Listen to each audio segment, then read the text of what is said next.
დილა მშვიდობისა. ბიბლიოგრაფიული ცნობები და გამომცემლის წყარო სტატია ხელმისაწვდომია აღწერილობაში, ვიდეოს მიხედვით. თუ გსურთ მხარი დაუჭიროთ სამეცნიერო ცოდნის გავრცელებას, მე გეპატიჟებით ამ YouTube არხის გამოწერას. უფასოა.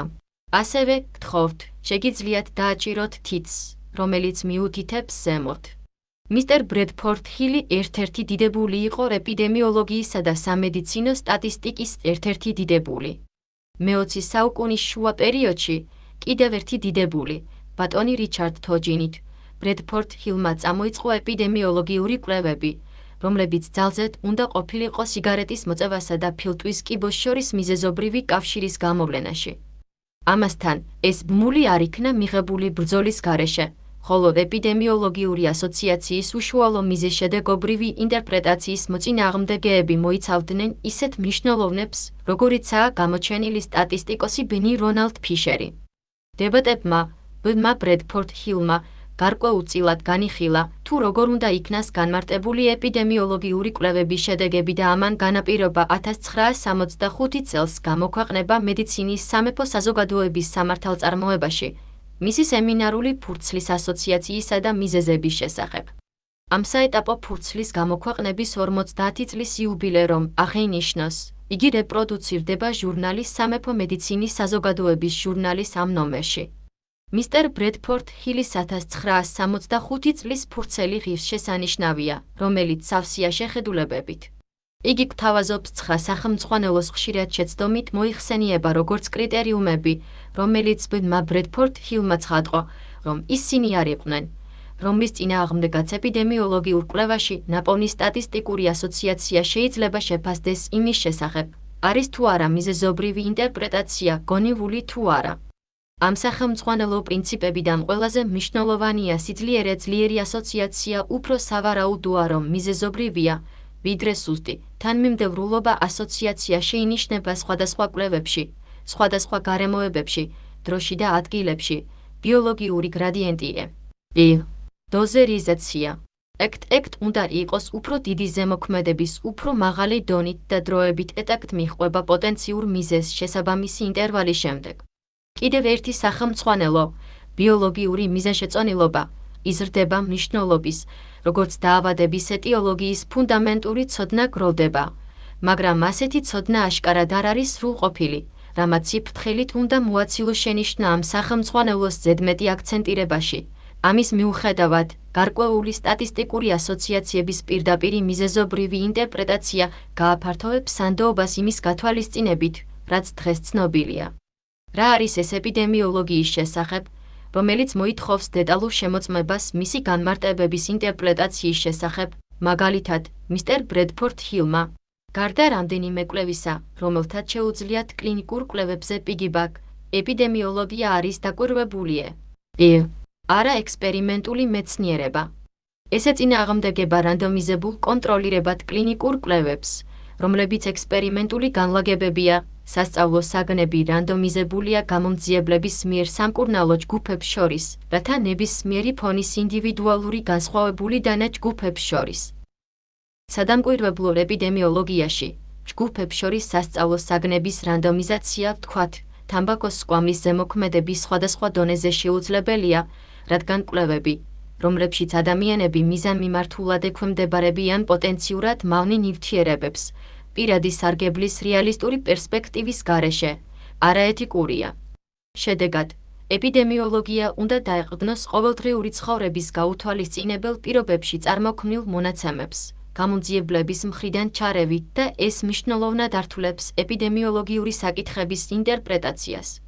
კლინიკურ კვლევებში, არსებითად, ყველაფერი, რაც გასათვალისწინებელია იმის გათვალისწინებით, რომ კვლევა სწორად იქნა შემუშავებული, ჩატარებული და გაანალიზებული მიზეზობრიობის განსჯის საქმეში არის თუ არა შანსი, არის გონივრული ალტერნატიული ახსნა, ანუ რამდენად სტატისტიკურად მნიშვნელოვანია შედეგები.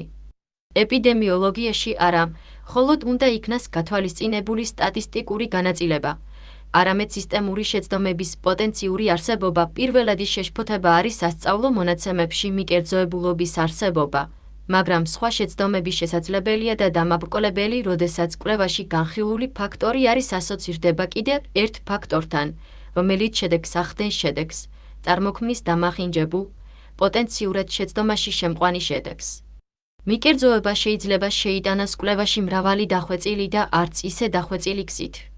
მაგალითად, კონტროლის კვლევებში, საკონტროლო შერჩევის მიკერძოება არის ცნობილი პრობლემა. აკონტროლებს განსხვავებებს იმ შემთხვევებიდან, რომლითაც გამოირჩევიან შედეგები, რომლებიც ეხება შესწავლილ ფაქტორებს. დამაბრკოლებელი, როგორც სანდო ახსნა, ყოველთვის რთულია თუ შეუძლებელი არ არის მთლიანად აღმოფხვრა, რადგან მაშინაც კი, როდესაც პოტენციურად მნიშვნელოვანი დამაბრკოლებელი ფაქტორები, მაგალითად, მოწევა აღიარებულია და მათი ყოფნის მცდელობად ხდება კორექტირება.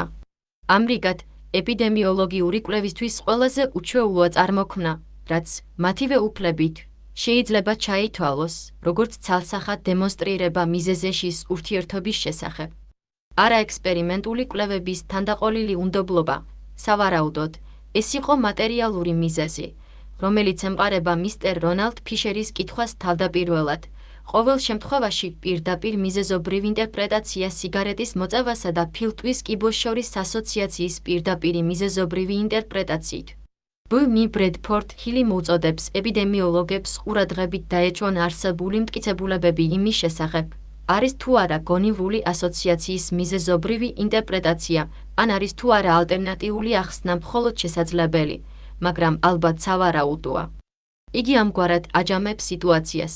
ჩემს ცხრა თვალსაზრისით ვერც ერთს არ შეუძლია უდავო მტკიცებულებები გამოიწვიოს მიზეზისა და ეზოს ჰიპოთეზის საწინააღმდეგოდ ან მის წინააღმდეგ და არც ერთი არ შეიძლება მოითხოვდეს, როგორც სინუსური კვა. რისი გაკეთებაც მათ შეუძლიათ, უფრო დიდი ან ნაკლები სიძლიერით დაგვეხმარება, რომ ფუნდამენტურ კითხვაზე გონების გაკეთება მოგმართონ.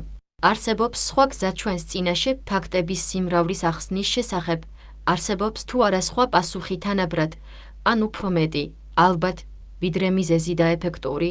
ვერც ერთი ოფიციალური ტესტები არ შეუძლია ამ კითხვებზე პასუხის გაცემა. ამგვარი ტესტები შეიძლება და უნდა შეგვახსენოს ის ეფექტები, რომლებიც ჩანსის თამაშს შეუძლია შექმნას, და ისინი მოგმართავენ ამ ეფექტების სავარაუდო მასშტაბებში.